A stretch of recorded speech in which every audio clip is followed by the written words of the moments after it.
Ubikácia africkej fauny alebo nový pavilón slonov a samozrejme teda aj exteriér k tomuto pavilónu bol navrhnutý a realizovaný v dvoch samostatných etapách.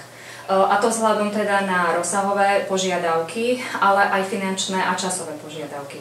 Z administratívneho hľadiska to znamenalo pripraviť dve projektové dokumentácie, pripraviť niekoľko samostatných povolení, samozrejme teda dvakrát výber dodávateľa stavebných prác, uzatvoriť dve samostatné zmluvy a to všetko samozrejme pri dodržaní kontinuity a nadväznosti.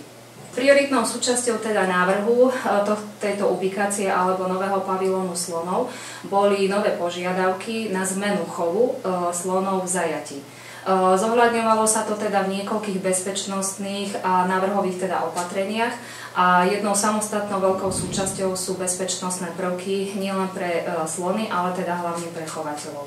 Poloha osadenia objektu ubikácie africkej fauny zohľadňovala geomorfologické požiadavky alebo teda možnosti samotného areálu zoologickej záhrady a bolo treba zohľadniť viacero faktorov a to hlavne dovoz slona do samotného objektu, potom prípadný odvoz jedincov slona z tohto objektu, samozrejme výživu a zásobovanie, čo je teda prevažná väčšina veľkoobjemových krmív a samozrejme prístup návštevníkov, aby mohli vidieť slony nielen vo vnútorných priestoroch, ale teda aj v exteriéri.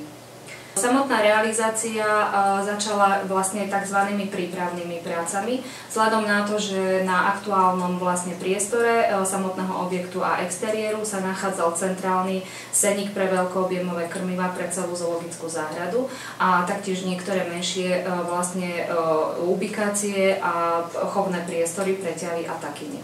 Čiže bolo potrebné vlastne vyriešiť presun objektu seníka veľkoobjemových krmív na iné miesto.